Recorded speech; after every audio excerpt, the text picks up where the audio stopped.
नमस्कार, मंडल news bulletin में आपका स्वागत है। आइए पेश करते हैं आज के प्रमुख व मुख्य समाचार। जुड़वा शहर में उजागर हुए युवतियों के शोषण तथा उनके आपत्तिजनक व अश्लील वीडियो वायरल करने के मामले में जांच कर रही एसआईटी के हाथ उस समय बड़ी सफलता लगी जब अयान अहमद द्वारा किए गए यौन शोषण व ब्लैकमेलिंग का शिकार रहने वाली एक पीड़िता ने ग्रामीण पुलिस अधीक्षक कार्यालय पहुंचकर एसआईटी के समक्ष अपना बयान दर्ज कराया। उल्लेखनीय है कि अब तक इस मामले में शिकायत दर्ज कराने हेतु तो कोई भी पीड़िता सामने नहीं आई थी, जिसके चलते सोशल मीडिया पर वायरल हो रहे आपत्तिजनक फोटो व वीडियो को देखते हुए ग्रामीण पुलिस अधीक्षक विशाल आनंद के निर्देश पर परतवाड़ा पुलिस ने स्वसंज्ञान लेते हुए सुओ मोटो अपराध दर्ज किया था, जिसके आधार पर एक एक कर 8 आरोपी भी पकड़े गए थे। वहीं आज अमरावती के दौरे पर पहुंचे राज्य के राजस्व मंत्री एवं पालक मंत्री चंद्रशेखर बावनकुले ने मीडिया कर्मियों के साथ बातचीत के दौरान खुद यह जानकारी दी है कि अब इस मामले में नागपुर से वास्ता रखने वाली एक पीड़िता ने आगे आते हुए अपना बयान दर्ज कराया। साथ ही पालक मंत्री बावनकुले ने अन्य सभी पीड़िताओं से भी इस तरह बिना डरे हुए थोड़ी हिम्मत दिखाकर आगे आने तथा जांच दल को अपनी आपबीती बताते हुए आरोपी अयान अहमद के खिलाफ बयान दर्ज कराने की अपील की। इस समय पालक मंत्री बावनकुले ने यह आश्वासन भी दिया कि किसी भी पीड़िता के नाम और पहचान को उजागर नहीं किया जाएगा, बल्कि उसकी जानकारी को पूरी तरह से गुप्त रखा जाएगा। आज अमरावती के दौरे पर पहुंचते ही पालक मंत्री चंद्रशेखर बावनकुले ने शहर पुलिस आयुक्त राकेश ओला एवं ग्रामीण पुलिस अधीक्षक विशाल आनंद के साथ बंद द्वार चर्चा की। इस समय अचलपुर निर्वाचन क्षेत्र के विधायक प्रवीण तायडे भी उपस्थित थे, जिसके बाद बाहर निकलकर पालक मंत्री बावनकुले ने वहां मौजूद मीडिया कर्मियों से संवाद साधने के साथ ही उनके द्वारा पूछे गए सवालों के जवाब भी दिए। इस समय पालक मंत्री बावनकुले ने परतवाड़ा स्कैंडल के मामले में पुलिस द्वारा की जा रही जाँच और कार्यवाही को समाधान कारक बताते हुए कहा कि यद्यपि इस मामले में अब तक किसी भी पीड़िता द्वारा कोई भी शिकायत दर्ज नहीं कराई गई है, लेकिन पुलिस ने स्वसंज्ञान लेते हुए मामला दर्ज कराने के साथ ही 8 आरोपियों को गिरफ्तार किया, जिनके पास से 7 मोबाइल, एक टैब, एक लैपटॉप व एक हार्ड डिस्क जब्त करते हुए जांच हेतु फॉरेंसिक लैब भेज दिया गया। साथ ही साथ 8 आरोपियों को पीसीआर में लेते हुए उनसे पूछताछ की जा रही है। जुड़वा शहर का हिस्सा रहने वाले परतवाड़ा में उजागर यौन शोषण के मामले में भाजपा नेत्री व पूर्व सांसद नवनीत राणा द्वारा प्रतिक्रिया स्वरूप दिए गए बयान को नफरतपूर्ण एवं विभाजनकारी बताते हुए राज्य अल्पसंख्यक आयोग के अध्यक्ष प्यारे खान जिया खान ने पूर्व सांसद नवनीत राणा की शिकायत सीधे प्रधानमंत्री नरेंद्र मोदी से की है। पीएम मोदी के नाम लिखे गए पत्र में अल्पसंख्यक आयोग के अध्यक्ष प्यारे खान ने कहा कि पूर्व सांसद नवनीत राणा द्वारा अपने कुछ सार्वजनिक वक्तव्यों में मुस्लिम समाज को बेहद आपत्तिजनक व असंवेदनशील टिप्पणियां की गई है, जिनमें मुस्लिमों को पाकिस्तान भेजे जाने जैसे कथन भी शामिल है। इसके अलावा परतवाड़ा में उजागर हुए वीडियो वायरल करने के मामले में नवनीत राणा द्वारा किसी आधिकारिक पुलिस जांच की प्रतीक्षा किए बिना सोशल मीडिया के जरिए 180 हिंदू लड़कियों का शोषण किए जाने की बात कही गई और इसे जिहादी घटना करार दिया। हालांकि पुलिस द्वारा मामले की वास्तविक स्थिति को स्पष्ट किए जाते ही यह साबित हुआ कि उक्त बयान पूरी तरह से भ्रामक था और उसका हकीकत से दूर दूर कोई वास्ता भी नहीं था। ऐसे में यह भी स्पष्ट होता है कि पूर्व सांसद नवनीत राणा ने अपने भ्रामक व भड़काऊ बयानों के जरिए समाज में अनावश्यक भय, भ्रम व सांप्रदायिक तनाव पैदा करने का काम किया। इसके साथ ही अल्पसंख्यक आयोग के अध्यक्ष प्यारे खान ने अपने पत्र में यह भी कहा कि प्रधानमंत्री नरेंद्र मोदी सहित महाराष्ट्र के मुख्यमंत्री देवेंद्र फडणवीस द्वारा सर्वसमावेशक ढंग से काम करते हुए समाज के सभी वर्गों को न्याय देने का काम किया जा रहा है, जिसके नेतृत्व में संवैधानिक मूल्य, सामाजिक समरसता एवं न्याय के सिद्धांतों और अधिक सुदृढ़ हो रहे हैं। परंतु पूर्व सांसद नवनीत राणा जैसे लोगों द्वारा पीएम मोदी एवं सीएम फडणवीस के कामों व प्रयासों को बर्बाद करने का काम किया जा रहा है तथा इस मामले का गंभीरता पूर्वक संज्ञान लेते हुए आवश्यक कदम उठाए जाने की सख्त जरूरत है।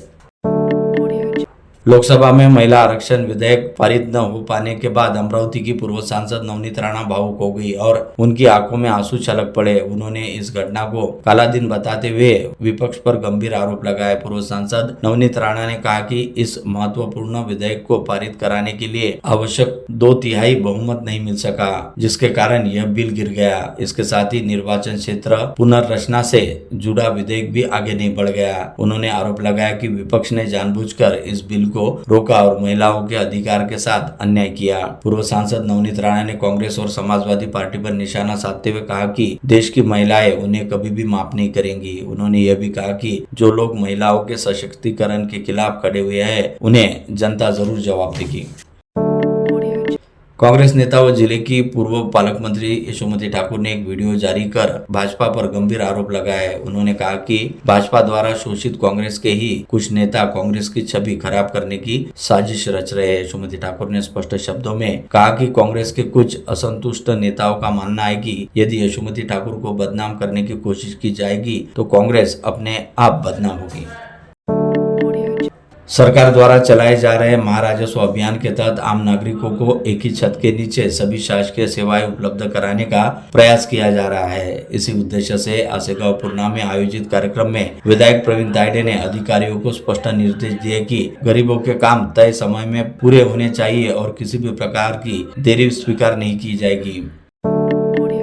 बेलोरा एयरपोर्ट के समीप आकार ले रहे दक्षिण एशिया के सबसे बड़े फ्लाइट ट्रेनिंग ऑर्गेनाइजेशन के शुरू होने का समय अब बेहद नजदीक आ गया है। सूत्रों से मिली जानकारी के अनुसार इस एफटीओ का उद्घाटन आगामी 10 जून को किया जा रहा है। इस ऐतिहासिक उद्घाटन समारोह में देश के प्रधानमंत्री नरेंद्र मोदी को आमंत्रित करने के लिए विशेष प्रयास किए जा रहे हैं। यदि प्रधानमंत्री नरेंद्र मोदी अमरावती पहुंचे तो यह समारोह जिले के लिए ऐतिहासिक और गौरवपूर्ण उपलब्धि माना जा रहा है।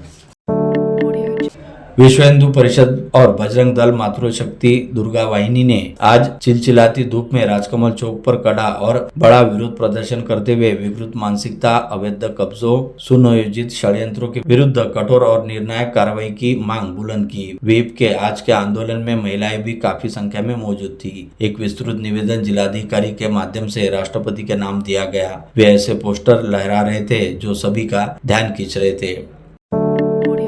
अचलपुर पंचायत समिति के अंतर्गत आने वाली आसेगांव ग्राम पंचायत में महात्मा ज्योतिराव फुले की जयंती नहीं मनाए जाने का मामला सामने आने से ग्रामीणों और स्थानिक पदाधिकारियों में नाराजगी फैल गई। इस प्रकरण में संबंधित ग्राम सेवकों के तत्काल तबादले की मांग की गई। इस संबंध में भारतीय जनता युवा मोर्चा के तालुका अध्यक्ष अंकुश मड़गे, ऋषिकेश ठेवलकर तथा मंगेश हिरवे ने पालक मंत्री बावन कुले और जिला परिषद के मुख्य कार्यकारी अधिकारी को ज्ञापन सौंपा।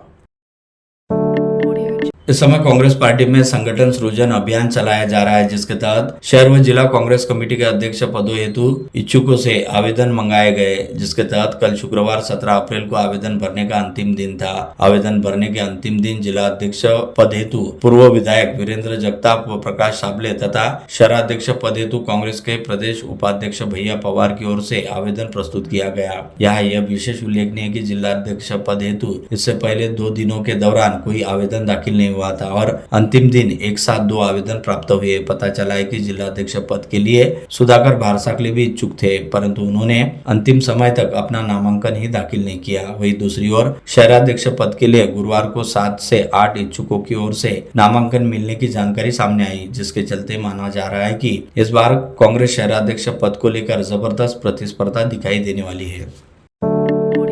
कांग्रेस के अमरावती जिला निरीक्षक और हरियाणा विधानसभा के सदस्य आफ्ताब अहमद ने गत रात एडवोकेट शेख सुल्तान के निवास पर मुस्लिम समाज के विभिन्न संगठनों, संस्थाओं और प्रमुख नेताओं व कार्यकर्ताओं से अहम चर्चा मशवरा की। मुस्लिम समाज का बड़ा तबका कांग्रेस से दूर क्यों जा रहा है, इस विषय पर खास तौर पर चर्चा होने की जानकारी है।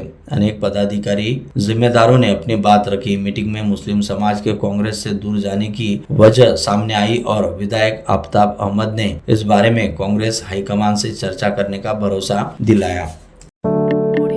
तहसील के भेंडवल गांव में हर साल की तरह इस साल भी पारंपरिक घट रचना को लेकर किसानों में अच्छा खासा उत्साह देखने को मिल रहा है। लगभग 350 वर्षों से चली आ रही इस अनूठी परंपरा के आधार पर मौसम, फसल, आर्थिक और सामाजिक स्थितियों का पूर्वानुमान लगाया जाता है, जिस पर राज्य भर के किसान गहरा विश्वास रखते हैं। इस साल अक्षय तृतीया के दिन घट रचना की जाएगी, जबकि 20 अप्रैल को इसकी आधिकारिक भविष्यवाणी घोषित की जाएगी। परंपरा के अनुसार चंद्रभान महाराज वंशज विधिवत पूजा अर्चना के बाद घट रचना करते हैं और उनके संकेतों के आधार पर साल भर के हालातों का आकलन प्रस्तुत करते हैं।